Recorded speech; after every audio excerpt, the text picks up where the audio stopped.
Welcome to another episode of Well-Adjusted Mama. I'm your host, Dr. Laura Brayton, and today's guest is Dr. Scott Siegel speaking on tethered oral tissues. My friend and colleague, Scott Siegel, is a board-certified dual-degree MD, DDS, oral and maxillofacial surgeon. Dr. Siegel is a fellow of the American College of Surgeons, International College of Surgeons, and the first oral and maxillofacial surgeon awarded fellowship to the American Academy of Pediatrics. Dr. Siegel is also an active member of numerous medical and dental professional organizations. Dr. Siegel has over 25 years of experience as an oral and maxillofacial surgeon and has devoted the past 20 years to treatment of issues related to tethered oral tissues, including tongue and lip tie. He has performed over 30,000 tethered oral tissue surgical procedures to date. Educated at the State University of New York at Stony Brook Schools of Medicine and School of Dental Medicine, Dr. Siegel maintains a private practice based in New York City and Long Island, New York. Dr. Siegel is internationally recognized as a pioneering laser TOTS surgeon. During his surgical residency and in private practice, Dr. Siegel was mentored by world-renowned pediatric surgeon and tongue-tie pioneer Elizabeth Betty Corrales. Dr. Siegel has been treating TOTS patients for the past 20 years, ranging from infants to adults. Dr. Siegel lectures internationally and conducts clinical research and publishes in various areas related to TOTS, including aerodigestive disorders related to TOTS, such as reflux. Dr. Siegel is currently working as a clinical investigator in 2 major IRB-approved clinical research projects. Dr. Siegel is working in collaboration with the Department of Biomedical Engineering at Columbia University and Tel Aviv University in understanding the kinematics of tongue movement in infants, children, and adults with ankyloglossia. Dr. Siegel is also working with the Child Development Lab, City University of New York, investigating objective parameters of infant sleep before and after lingual frenectomy. Hi, Dr. Siegel. Welcome to the show. I'm very excited to have you on today. Hi, Dr. Brayton and Laura.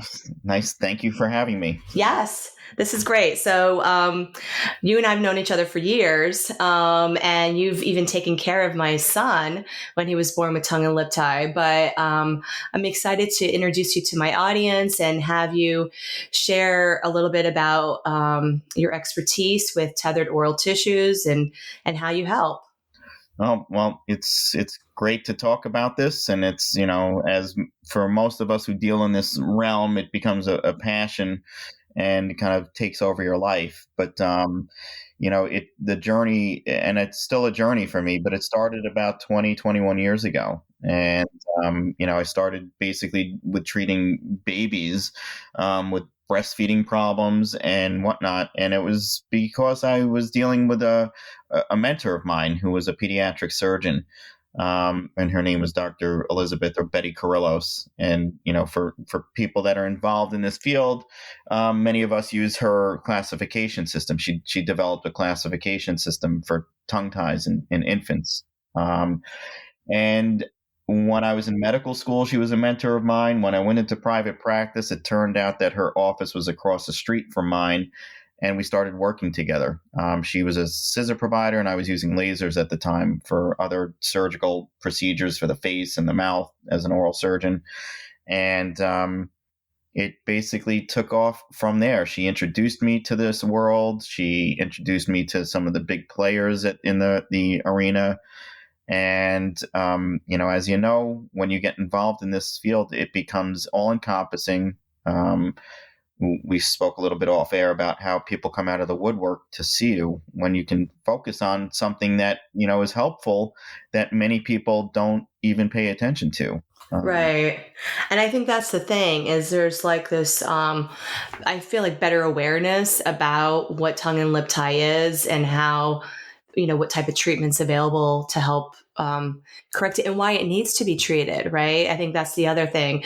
So do you want to just talk a little bit about what tethered oral tissues are and what kind of symptoms might come from them? Right. So, tethered oral tissues, or what's the acronym is known as TOTS, TOTS, which kind of came about a few years ago by a pediatric dentist and an oral myofunctional therapist. It was Kevin Boyd, who's a very well-known airway dentist, and then Kimberly Bankert, who's a very well-known oral myofunctional therapist, came up with that term. And it was to try to kind of get away from just thinking about tongue ties or ties, which kind of have a big visual connotation or perception for people. And what we're talking about are these little strings or these little attachments that you find underneath the tongue. If you lift your lip up, there's a little attachment underneath your lip that attaches to the gums. You can have them sometimes in the cheeks, which we call buccal or buccal, or lower lips, and sometimes little webs or these tethers or restrictions around the mouth. And what they can do, they do form in utero, and they're formed in the first trimester. Or the theories are, it's like, we all have these little webs that form as we're developing, but sometimes they don't dissolve completely away, and we're left with these remnants that kind of restrict function. So some of the earliest signs we may see is when, upon birth, when a baby's trying to breastfeed or potentially bottle feed, that they struggle. If they're on the breast, one of those early signs we'll see is maybe painful breastfeeding, because maybe the baby's having a difficult time elevating or moving the tongue or the lips, and they really can't develop a very efficient suction to draw mom's nipple deep into the mouth or open up wide enough. And many times the babies will develop a shallow latch. They start chomping on the mom and causing painful breastfeeding. Many times they wind up sucking and swallowing lots of air. Many babies are diagnosed with reflux, and they're actually swallowing so much air. They get extra gassy, hiccupy. So those are some of the early signs that we see. And that can be on bottles too. We see a lot of kids that are struggling with bottle feeding. It just doesn't matter, what type of feeding. Right. And then what we see is that a lot of these kids, they follow a progression. Not every child that has ties is going to have a problem, or every baby that has ties needs anything released. But, when I have families come in for consults, oftentimes they'll say, well, if it's just about the breastfeeding, we can do other things. Or if it's just about the feeding, we're not concerned. But we are concerned about the future. We're concerned about, is there the potential for maybe solid food feeding difficulties, speech issues, we call airway issues with breathing, issues on how these things can affect growth and development of the teeth and the jaws. And we see a lot of these kids, you see it in your practice, we see it in ours, and, we work as teams to help these kids and families progress. But it's like an all-encompassing thing. Is that what we talk about is connecting the dots, with these things, or how they affect the whole body. Right. There's this like fascial component, and it is a web that's like goes throughout the entire body. And so certainly I see with older children and adults who didn't have this addressed as an infant, like beyond nursing and feeding issues, we'll see postural challenges with the forward head carriage to keep the airway open. And then they have chronic neck pain and headaches, speech, like you mentioned as well, orthodontic issues with the narrow palate, difficulty breathing through the nose. So they become mouth breathers and, develop sleep apnea, even as children. So, there's a lot. It's like so much more than like, oh, can my baby, breastfeed without killing my nipple, right? Like there's so much more to it. And I think that's the challenge, when I have infants in my practice that are presenting with that.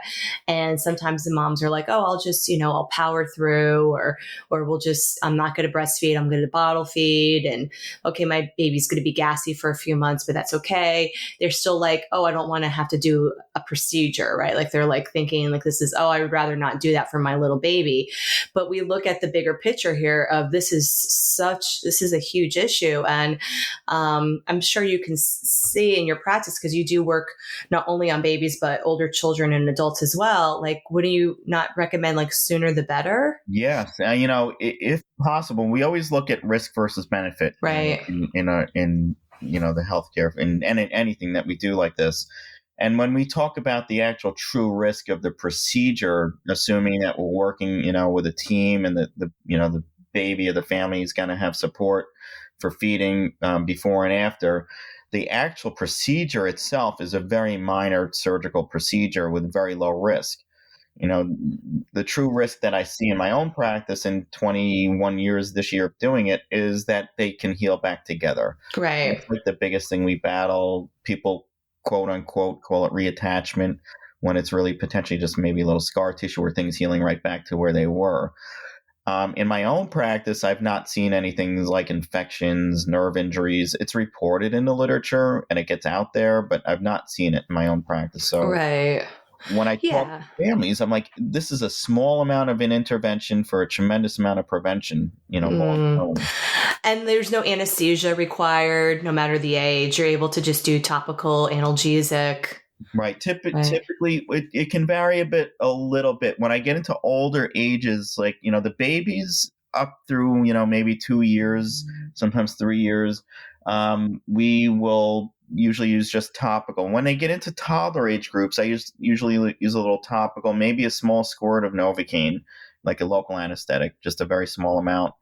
I have some kids that are very difficult and may require some light sedative, and it really depends, on their issues. But I don't put anybody under general anesthesia, which is a big thing that we see. We see a lot of kids coming in for second opinions, babies as well, that, the only way the provider would do it would be to, bring him into the hospital or the ambulatory surgical center to put him under general anesthetic to do Wow.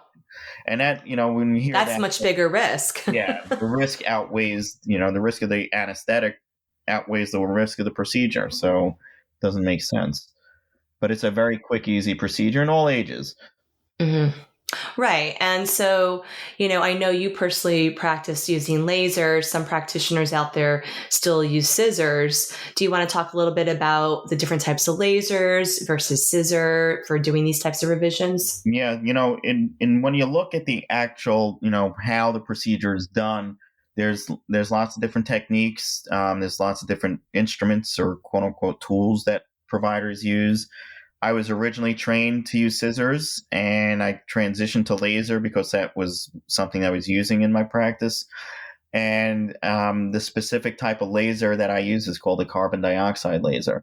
So the biggest difference I find between that and the scissor is that using the laser for me is a lot less bloody. So it's, there's a lot less bleeding involved, which means I can actually do a more precise, more complete release, frenectomy or, frenuloplasty or what we call frenotomy, versus when I do it with scissors. When I do it with scissors, it tends to bleed a lot more.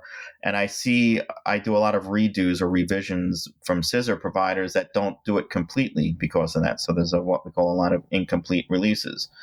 Not saying that scissors are not a good way to do it. I think it's more the provider and their skills about doing it. And there are different types of lasers. You asked about laser types. There's a lot of lasers out there. The ones that we find that tend to be the best for this sort of procedure are what we call optical or non-contact lasers, where you actually are holding like a little pen or a little pencil sort of tip or handpiece, and you step on a pedal, but the actual tip does not touch the skin or the mucosa or the surface inside of the frenulum.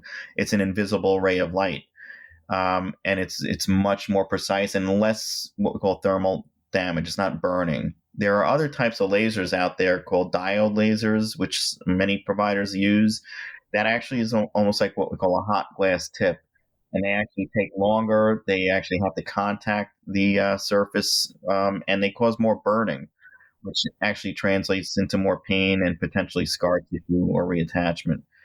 So for those people going out there, maybe looking for a provider, you always want to ask, what type of laser they're using, their experience, maybe how many babies or children or, procedures they do per day, per week, per month, reattachment rates, protocols that they have for what we call aftercare and wound management. So, and some of that depends on the types of lasers that are in use.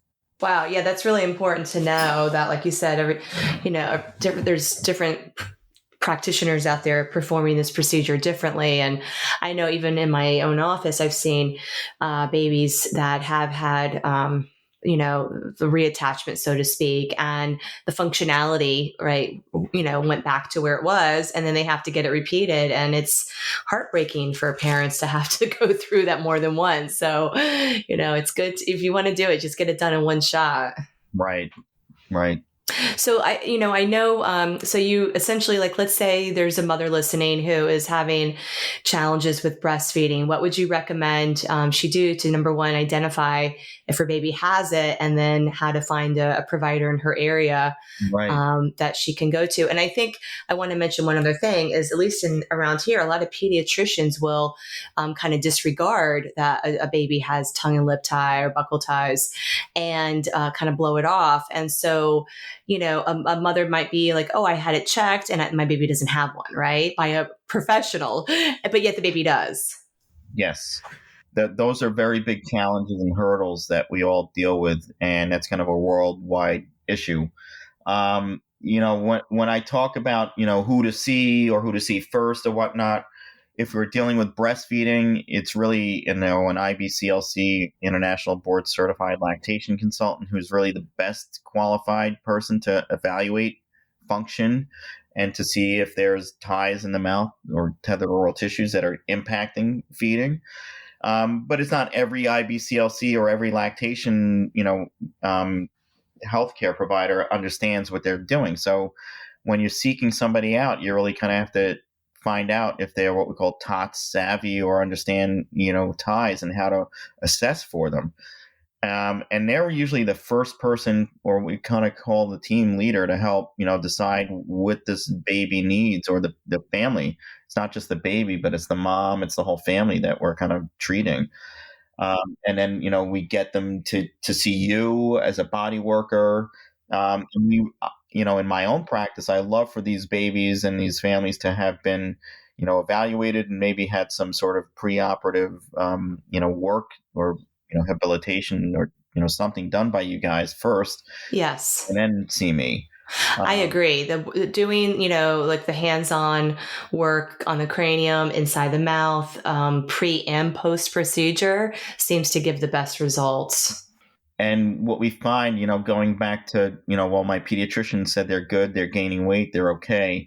Unfortunately, in medical education at this point, there's absolutely really minimal education about infant feeding, about breastfeeding, bottle feeding, and what normal feeding is. Unfortunately, at this point in time, the American Academy of Pediatrics gives guidelines to pediatricians or in the medical residency programs that really just focus on weight gain and growth charts and curves, and saying, well, if your baby's gaining weight, they're okay. But they don't really dive any deeper than that to find out, well, why is mom having painful breastfeeding? Why is the baby so gassy or having reflux symptoms, or putting a baby right on reflux medications in its Yes. That's a big one, and that drives me nuts. and we see that all day long, and parents are going crazy, and some moms are made to feel like it's their fault, and shamed almost. And then when they get to hear what you tell them, it's like, this all makes sense. It makes sense that this tie is causing an issue. And when you kind of explain it in practical terms that make sense, it's like, well, how come nobody is, really evaluating? That's a big question.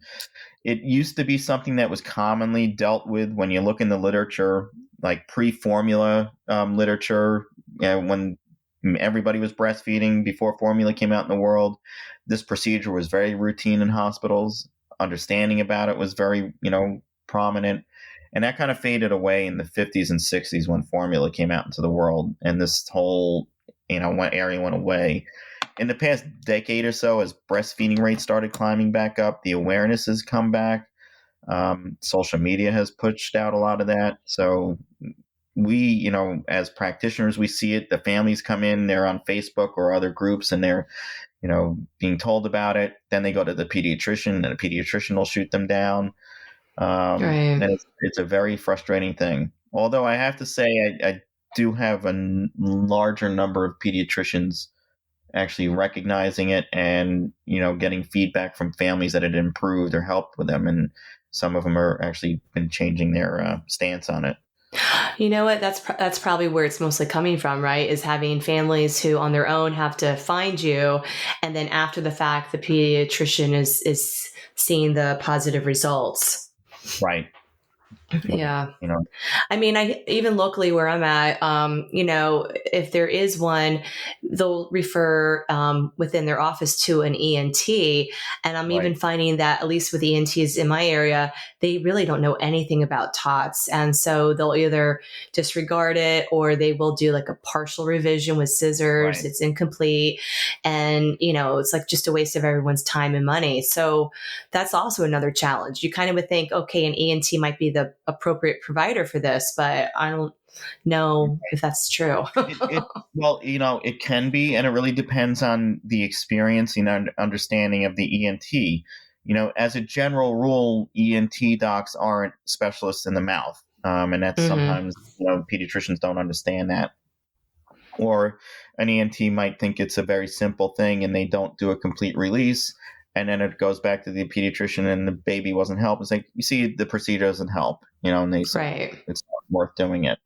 So it's really, I work with many ENTs who do amazing, releases and many who don't. And the same goes for oral surgeons, dentists, and whatnot. And it really has to do with, the provider, the release provider's experience, understanding, and, ability to know what they're doing and understanding the anatomy. So is there like a resource that has TOTS providers that would be, across the country, or is it just best like if a mom, consults with an IBCLC who is TOTS familiar to get recommendations in their area from that lactation consultant? That's probably the best thing to do. I mean, there's a lot of people who go on social media looking at forums. There's Facebook groups per state that have, deal with tongue ties. There's a New York, New Jersey tongue tie group. And many of these groups have what we call preferred providers, which have been kind of vetted based on parent experience and outcomes and whatnot that can act as a guide. I think some of the best experience comes from, the lactation consultants. If you're trusting them and they have a good reputation or understand that they're, dealing with tethered oral tissues or tongue ties, their team and who they have as a release provider, who they have as a body worker, and, the results that they get, and to start to probe and ask those questions. How successful is the procedure? How do you do your follow-ups? So there's a lot of questions to ask that way. Right. I know. Yeah. Here in our practice, we see so many babies that are having breastfeeding issues, and it is good to be part of a team approach, working, doing the hands-on body work, and then having the baby go see you for the revision. And then we were even talking if it's an older child or an adult who needs this procedure, there's myofunctional therapy. I don't know if you want to talk a little bit about that. Yeah, myofunctional therapy, which, I don't want to simplify it, but it's almost like physical therapy of the mouth and the face and the muscles associated with feeding, speech, oral function. And what we call an oral myofunctional therapist or an oral myologist is either a hygienist with specialized training, dental hygienist. Most often it's a speech language pathologist who deals with speech and feeding or just speech themselves. But they go for extra training, and there's a certification process that they do that brings them to the next levels to understand, the full function of the muscles, of the face, oral cavity, associated, muscles, sometimes even neck and whatnot, and how potential tethered oral tissues impact it, and just how these things kind of work together. For the most part, and I'm not an oral myofunctional therapist, but I deal with many of them. They usually like to start, with kids that can understand, what they're asking to do as far as therapeutic, exercises or whatnot. And many times that usually starts around 3 to 4 years old. So usually the babies and whatnot don't qualify for that because they really can't understand. And many times we'll work with other types of therapists like the IBCLC or maybe a feeding therapist to work on muscle strength in the mouth as The well. tongue. Yeah, the tongue strength I know is a big one for nursing. So yeah, a feeding specialist, I guess, would probably still be somebody under that speech therapy, right? They have additional training times, as a feeding therapist. Correct. Sometimes there are actually occupational therapists that do some feeding therapy as well. But I find a lot of them, they're speech therapists that have done, specific feeding therapy training as well. And I think that what I actually learned recently is that you can do feeding therapy with an infant under the age of 6 months who's still being, exclusively breast or fed or bottle fed, pre-solid food eating, in other words. So there still can be a need for that. Absolutely. We sent even many breastfeeding babies will still see a feeding therapist to, and some of the IBCLCs will, we work together. They'll do some work, maybe some suck training work. Then they'll send for a feeding therapy evaluation to go a little deeper, understanding what, the functional issues are and help them that way. So it can be all ages. Right. And so let's also talk about, like when you're working. I mean, I know, for example, I had one child in my office who was a year old who was choking on solid food. And I sent him over to your office. He got his tongue released and he was able to, eat. But it was just so crazy to me. This is a child who, was breastfed for several months. And so it wasn't on anyone's radar that tongue tie would even have been an issue. I mean, how often do you see cases like that? We see them fairly often. And, some kids can do okay earlier on with different forms of feeding. And it's because we say the word is, or the term is called compensate. They may be using other muscles to kind of feed and make it work. Where it kind of goes under the radar that they're having some difficulty. But maybe when they transition onto a different type of feeding, or then it becomes a speech issue or whatnot, they're starting to use maybe different muscles or muscles that they're not used to using. So when they're trying to maybe get what we call the bolus or chunks of food from the front to the back of the mouth, they start to struggle. Many times if they have a tongue tie per se, they can't, let's say, elevate the tongue fully and get it to move in what we call this wave-like motion. So many times they struggle bringing chunkier foods or maybe thicker foods to the back of the mouth to swallow effectively. And sometimes it'll sit maybe in the middle of their mouth or the tongue, or it gets caught back there and they start to choke. Sometimes they get scared. Sometimes they do more gulping or develop something, a reverse swallow, and they start to develop other habits. And that's when they start getting picked up, maybe a little bit after that, And I did a whole episode a few months ago with a pediatric dentist who specialized in pediatric sleep apnea. And that was so eye-opening to me to kind of learn about how you don't have to be an adult, number one, to have sleep apnea. And number two, how the symptoms are actually quite different in a child compared to an adult. So do you want to talk a little bit about how TOTS can impact the airway and sleep and what you do to help with that? Yeah, I mean, it's something that we see, and we see it from birth. I'm involved in a research project looking at infant sleep, pre and post frenectomy or releasing of TOTS. And we were finding in our preliminary data, we were looking at how they move at night. We had with these little what we call actigraphs on kids to measure movement, how many times they awake or arouse, and measuring what we call serum cortisol and melatonin levels in babies 1 to 6 months old, and found that kids, sleep disorder breathing, sleep apnea, or potential issues can start, early on in infancy. And there was a big study that was came out of Stanford University a few years back by a major sleep apnea or sleep disorder breathing specialist, Christian Guilleminault, who is world renowned in this area. He had recently passed away a year or two ago. And he had put out a landmark paper saying that what short lingual frenulums are a marker, and that's tongue tie, is a marker for development of obstructive sleep apnea in children and adults. And it has to do with how these tongue ties affect tongue position, and tongue position affects airway growth and what we call jawbone growth and facial development.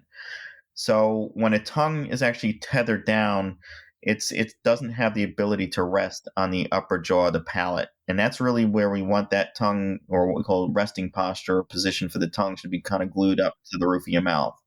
When you don't do that, and that starts as in utero with a tongue tie, when the babies are developing and the tongue isn't resting on the palate or the roof of the mouth, it's not allowing the palate to flatten out and spread out or move forward. As a secondary result, the palate starts to get narrowed and it arches up higher.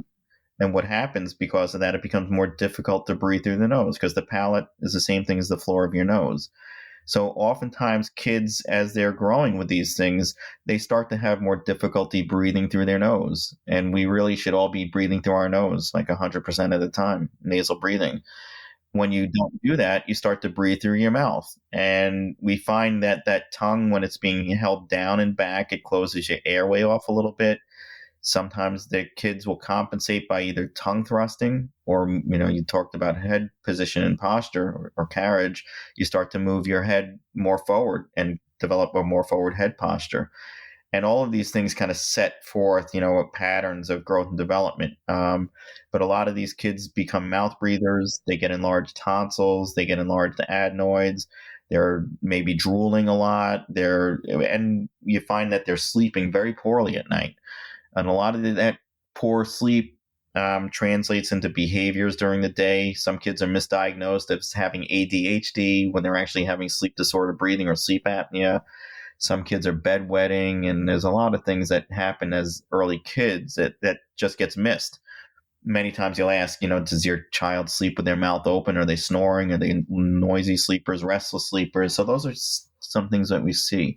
But so many of these kids follow those patterns, and that continues up through adulthood. And, we see adults with sleep, full-blown sleep apnea and major health issues secondary to that. But, right. Including shorter lifespan. Yeah, absolutely. So it's, the awareness about sleep and sleep health and sleep hygiene and how it affects our health has really taken off in the past several years. And that's why, we're kind of understanding a lot more, and there's still so much more to understand, but how all of these things work together, as, nothing is occurring in isolation, and, trying to have the team approach where we're all on the same team here, trying to understand, to help these families and patients out. Yeah. So I think the awareness is the first step. And, even here in my office as a craniopath, I'm looking for if I see a narrow palate, I can manually help to open it, especially in a baby or a younger child whose skull is more malleable. But when I have older kids or adults, I can still work on their palate, but it's not really going to separate, which is body work. Right. And that's where, ideally that would have been addressed much earlier, because that's where you start to see the need for appliances and palate expanders and whatnot that could have been prevented if the tongue was doing its job, right? The tongue is what's supposed to expand the palate. And that we get that all the time. And when you see the babies and we're able to say, we can get the tongue up there, but they still need, release or molding, with you say this is not just an instant fix. And that's when we need to make sure that they're in with you. And it's like, this is still an opportune time because your baby is still growing. The bones have not completely, solidified, or these what we call sutures haven't, bonded together or whatnot. And the sutures are very malleable in an infant skull, but they don't even fuse until we're like in our 80s. So even an adult, we can get a little bit of movement, but it's so little, where an infant, man, we can really feel that spring, which is good. Yeah. And the palate is the base of the nose. So if that palate is narrow, it's going to impact that person's ability to breathe through their nose. And if it's hard, what are we going to do? We're going to do the easiest route to get oxygen in, right? And that's where the mouth is open. And we see the mouth breathing. And the mouth breathing could be during daytime, but it could also just be at night, where the person is sleeping and then they have their mouth open. And I know for me, I'm a mouth breather. When I sleep, I'm actively working on it. And, but I was, the kid that had chronic tonsillitis, and I, sadly lost my tonsils at the age of 5, and I miss them. But it was because like, they were like, oh, your tonsils are enlarged. It's impacting her airway, without really recognizing, well, why were my tonsils enlarged? They were enlarged because I was a mouth breather. My tonsils were having to overwork with all of the, everything getting thrown at them, as opposed to having the air filtered through my nose to clean it out. Right. Yep. I dealt with it with my first daughter, who's 22 now, and I didn't recognize that she had a tongue tie as a baby, and she developed all these same issues that we just talked about, and she wound up having to have adenoids out, and she developed this open mouth posture. Her lower jaw was recessed, and I wound up releasing her the first time when she was 14 years old, and that was when the light started going off for many of us that these things are causing other issues. And, she had a secondary release about maybe 2 years ago. But we see it, and many of us have these own personal stories with your own kids or yourselves, dealing with these things, that may be related to ties in the mouth. Yeah, so I know you're really into doing a lot of research, and I know I wanted to have you kind of talk about some of the research that you've been working on. I know one of the studies you published was fascinating. It was about reflux and how, specifically spitting up, all of that was related to babies swallowing air, whether it was breast or bottle feeding. And then when that was addressed with the tongue revision or lip, anything, any of the ties, that resolved without medication. Right. That was a study. It kind of piggybacked off of a lot of the experience that many of us were seeing, in this field. We just kept noticing and hearing from parents after you were doing like a lip or tongue tie release that their baby's reflux symptoms were settling down very quickly. It's like, what did you do to my baby? They're a new baby. I don't have to give them these medications. They're so much more comfortable. They're not gassy anymore. They're not spitting up. They're just a happy kid. And yeah, the gas is a big thing too. Yeah, colic. It really is. They swallow so much air. A lot of times, one of the things I found, and I published on this, and there's some other people who've published as well, is that if they have a lip tie, number one, it usually keeps the lip a little tighter and more tucked in or curled in, and it doesn't allow it to really flange and form a good seal around the nipple, whether it's breast or bottle. We find that can break some of the latching for them. Many times, they don't have that good seal, so they wind up sucking in a lot of air. When they have a tongue tie, we find that they do more gulping and swallowing the air versus this organized, what we call suck, swallow, breathe patterns where everything is nice and easy and they're not struggling. When they have these ties, they're gulping, they're chomping, and the amount of air, and many parents will tell you, I hear them swallowing the air. I can hear it going in their stomach. I hear that they're miserable. Their stomachs are distended. They're spitting up after that. They have reflux symptoms. I went to the pediatrician or the pediatric GI, and they just immediately put me on antacid medications, and it didn't help. And the medications didn't help. And then when you look at the studies out there, there's been a lot of significant studies looking at the potential side effects of these medications. They can cause bone fractures. They can cause a lot of issues with digestion and gut flora. The kids are much more prone to having allergies, and because it's really horrible. And you're suppressing the stomach acid. So how are you going to digest your food once you start solid food eating? And how are you going to absorb calcium? We need an acidic environment in the stomach. So, it's treating like the stomach like it has producing too much acid. And that is not the issue. It's swallowing the air.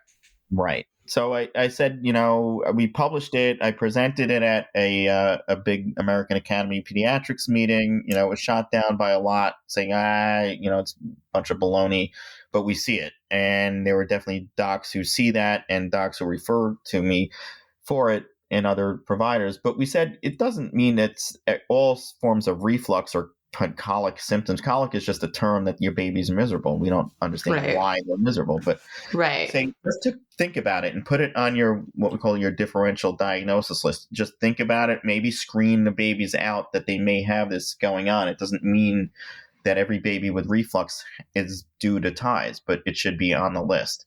and the knee-jerk reflex or response should not just to be put them on a medication and treat a symptom. Let's try to look for the cause. Exactly. So what other research have you been doing recently? We just had another study published that I was doing with Catherine Watson-Jenna, who's a very well-renowned IBCLC feeding specialist. And she was somebody I actually worked with many years ago with my other mentor, Dr. Carrillos. And we did a study doing ultrasounds, looking at ultrasounds of infants and some older kids and even adults before and after frenotomy.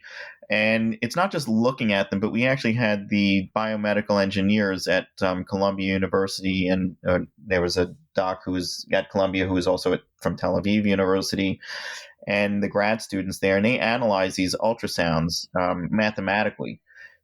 And we actually showed that, these ultrasounds show that we get more organized movement of the tongue after frenectomy or frenotomy. And that, what we're doing is actually, we can objectively show that we're making a positive impact or changing things in a positive direction.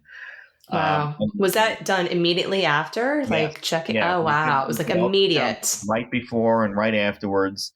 And then one of the things we want to do is, track these kids longer term to see if that is, sticking or the results sticking. And then we're doing it with older kids, with what we call dysphasias that are struggling with solid foods, even adults that are struggling.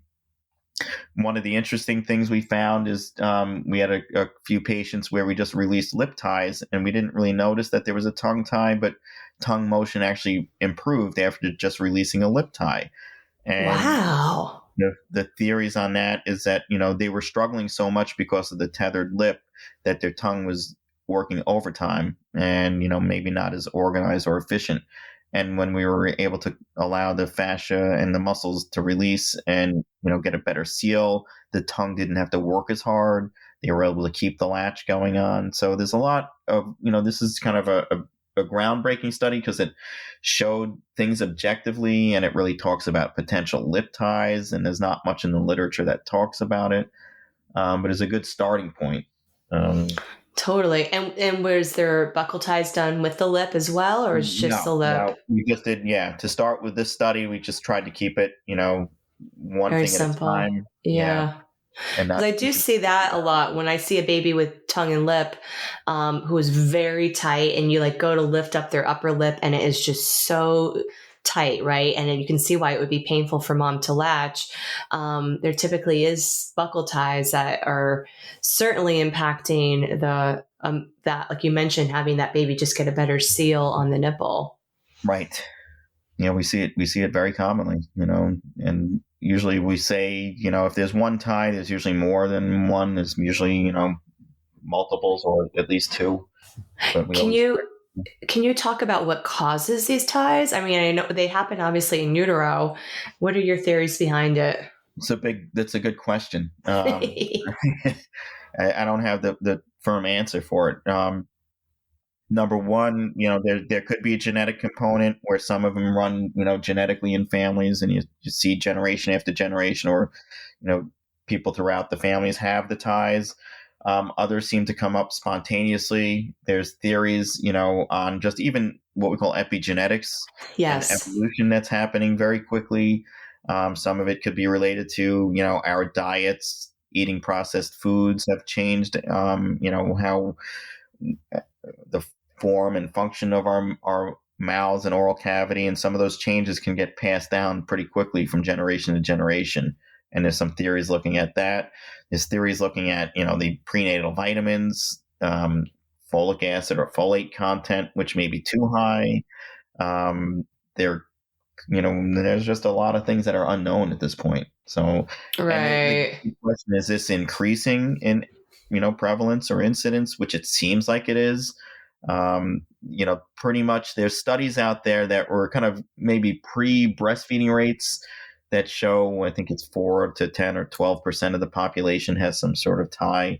And more recent studies, there was a study out of Brazil that has actually as a law that babies can't leave the hospital until they're screened for these things, that was looking at maybe up to 32% of the babies had, a tie, maybe a posterior tongue tie, that is impacting feeding. So it seems to be pretty high and prevalent.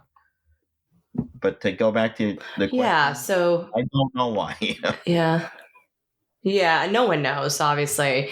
Those are some of the hypotheses. And it is true. I definitely feel like even, I've been in practice 18 years, and I do feel like there seems to be more of it going on, but certainly it's not a new thing, like you mentioned. And then, the other thing that, I hear from parents coming in talking to, maybe a pediatrician who doesn't believe in it, so to speak, which I don't know, it's not a religion, but essentially they're like, oh yeah, that's just something that lactation consultants made up, right? And this isn't that so strange?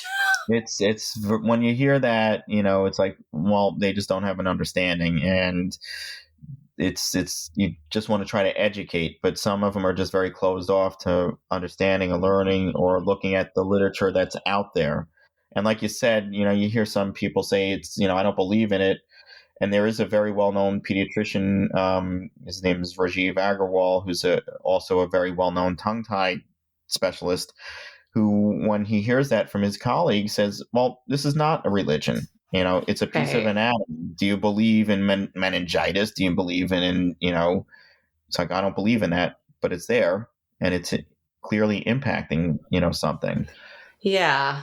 And, I have even had, pediatricians tell the parent, like, oh, of course, we all have these frenulums, right? Like that is normal anatomy. So it's like really differentiating, when does that become abnormal and impact function?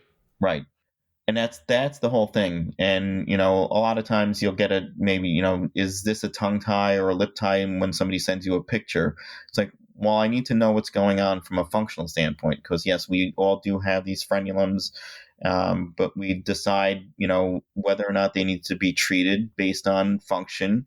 Some of it could be based on structure and appearance, and if it's impacting growth and development, or, how teeth are coming in and jaws growing and developing. So, there's a lot more to it.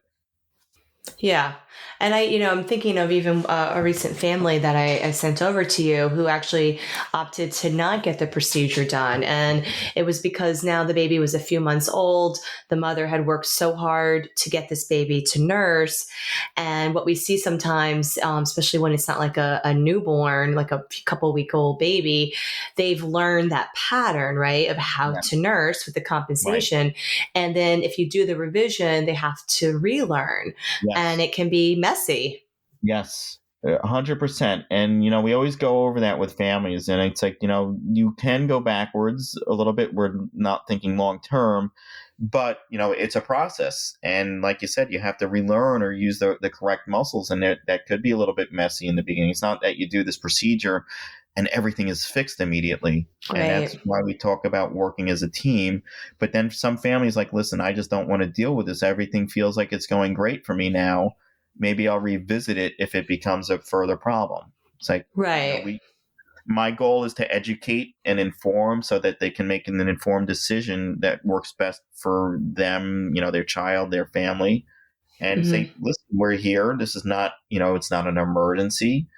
You have options. We just give you our experience and what's out there currently in the literature and, the general experience in all of our specialties, and then you make your decision. Yeah, that's right. So that's the bottom line. I think, I want to just, emphasize for moms listening, like if your intuition says like something's off here, like that's really important to listen to, and to, find a provider who is open to hearing you and not dismissive. Yes. And because I do see that as well, where these moms are like, they just give up on breastfeeding because it's like not working for them. Yeah. And possibly that relationship would have been different if they had gotten help earlier and gotten the proper 100%. Support.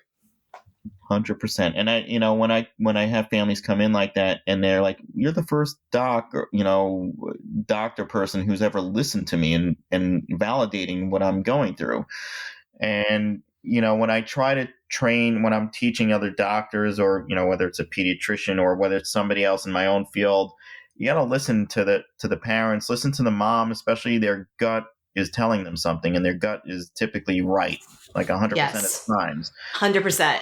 Mom's instincts are the strongest instincts out there, and they're going to trump everything else. And when they're dismissed, it's beyond defeating, or if they're made to feel a certain way that it might be their fault or their issue that they're dealing with. So again, like you said, if there's a mom thinking that something doesn't seem right, I have a gut feeling, you got to go with that gut feeling and just try to seek out, like you said, a provider who's going to be open and honest with them.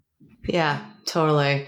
Well, Scott, this was such a pleasure. I'm so happy that I got to have you come on today and share your wisdom and your experience. Thank you so much. Laura, I love working with you, treating these families together. It's an honor. And like for all of us, it's a passion that we can keep talking about for hours. Forever. I was going to say for years. Wonderful. Thank you. Thank you. Well, I hope you noticed that both Dr. Siegel and I are equally passionate about the topic tethered oral tissues and all of the functionality or misfunction or malfunction connected to tethered oral tissues in the mouth in both infants and children and adults.